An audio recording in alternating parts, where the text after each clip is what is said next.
Cade Cunningham is really, really good. His last 10 games have been great. And so today, Craig and I are going to talk about his last 10 games, kind of what it means for the Pistons, if he's rookie of the year, just He's rookie of the year. Yeah, I mean, right. Let's just talk about that. Yes. So, Craig, when you look at his last 10 games, just for you, big picture, what's the one thing that you're just really most excited about when his last 10?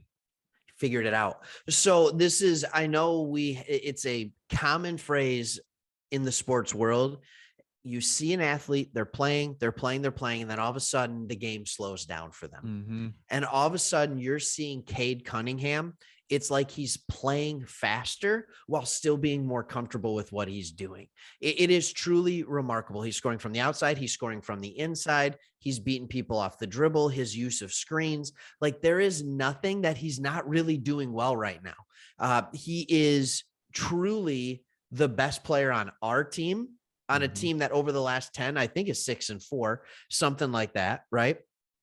And not only is he the best on our team over the last 10 games, but often he's the best player on the floor when he's playing.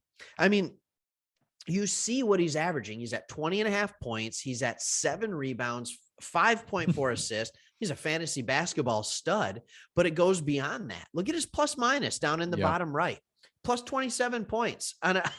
Like, when he's on the court, the team is winning. It's that simple.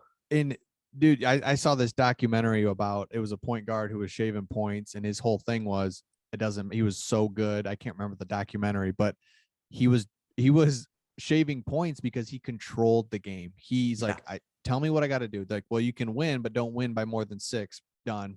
So he just controlled the game. He was so good. The ball was in his hands. And that's what you see with that plus minus, where if he's on the court, plus minus, I mean, like, he is controlling the game. It's slowing down for him, and he's seeing things well. So now my next question was, some of these games were with Bagley, some were not. So it's not like, oh man, Bagley's the answer. That's what's going on. He's feeling more comfortable. It's what is it? What looks different? I know we just talked about the things slowing down, but is there anything else that you're noticing from him?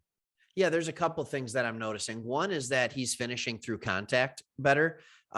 He has long arms, and so he's using that length. I mean, he's 6'6", and I know he was supposed to be 6'8" when he came out of college, but he's 6'6", but he's still got long arms. Those are real. And so when you see that, you can see the way he's finishing. It's not a hook. It's really neat. I love the way he finishes through contact in traffic. He almost is starting to get cocky enough where he's looking at people like, don't try to block that. Like, you're not getting to me. And not only that, but you see it with Bagley. That is a comfortable rapport when he has someone that is a lob threat. Now Cade is one-on-one when he's in the lane for the most part, and nobody's stopping him one-on-one. I will say this too. What we've seen develop is 2 things. All right. So I know you might ask this question again, but if you're asking me what the biggest 2 differences are in his offensive game, I got 2 for you. One is he is developing a lethal mid-range game, kind of a la DeMar DeRozan, right? Like, it's comfortable. Dwayne Casey's allowing him just to hoist from that 15-foot-ish range, and he is shooting at such a high clip. It's like a layup for him. I think that is massive. And then the second one is his ability to finish with the left hand. He can finish right or left. You don't know what way he's going. Man, the dude is just fun to watch. Like, it's really fun. It's starting to be very, very fun for him to watch him.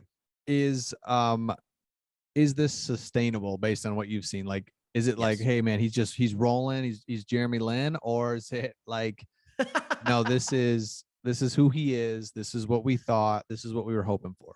First off, nothing will be better than that reference. Jeremy Lin, New York Knicks, like, just going nuts. Just, you like, this guy is like, he's the really future. Good. Yeah. Like, I can't believe it. Who is this guy? No, this is absolutely sustainable because it's been a slow build. It's not a flash in the pan. You're right. It's like, you're seeing it. If he could just consistently finish, he'd be good here. Or if he could just stop picking up like ticky-tack fouls, he'd be good. And he hasn't been doing that for the last 5 games. It's like, just stay on the floor. When he's on the floor, he's playing well.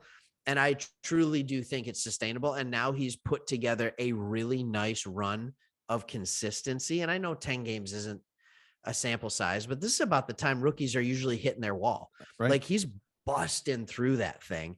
And you're watching the games. I was watching the game as at the time of filming against the Bulls last night.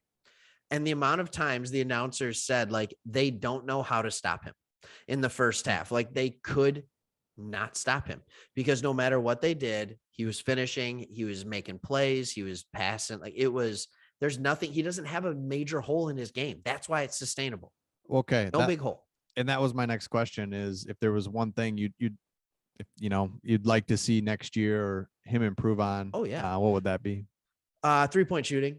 I think if and I think the mid-range game has already started to help him with that. But when you look back at those stats, that's the one stat where you're like, oh, that's still not there, and that's still really streaky. I think he's at 30%. Okay. Traditionally, he'll be a better shooter than that. I know that. But I'd like to see him shoot a little more consistently from three. He gets a little flat with his jump shot. His release point is a little bit lower with his 3-point shot. And so when you're looking at things like that, you realize like, okay, that's just a little different with his mid-range game because he has defenders near him. His release is higher, therefore more consistent. Like he's shooting out of the phone booth, right? Like your old shooting coach used to tell you, shoot out of the phone booth. And so like he's doing things more like that, and he gets you a little flat with it out from the three. I remember this with Rip Hamilton. He was such a good mid-range shooter. I mean, the dude was absolutely lights out. But then when you get at the behind the 3-point line, he would like change his delivery. He would change his form. You're right. It seemed like he was pushing it really far away for him. And it's like, and Cade's going to figure that out. He's going to figure that out. But that is something that, of the two things he had 3 things that he needs to improve on: 3-point shooting, turnovers.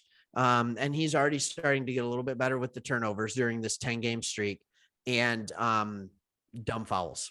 He just can't pick up those silly fouls on the defensive end. He's got to stay in the game. That's right. Okay, cool. And just so everyone knows, so Craig, when I was told to shoot it out of the phone booth, I remember that. I'm like, okay, yeah, it makes total sense. And I shot it up, and it lands 3 feet in front of you. And you're like, I don't know. That doesn't seem right. Yeah, I don't. Did it go in, Coach? Awesome. Hey, Craig, that was great. Cade Cunningham, we're excited. It's great to see him doing well. Pistons future looks bright. If you're new to our channel, hit subscribe. We're putting videos out almost every day, and this is the time. It's the off season. The Pistons are looking up. So hit that subscribe button, and we'll see you on the next one. See you.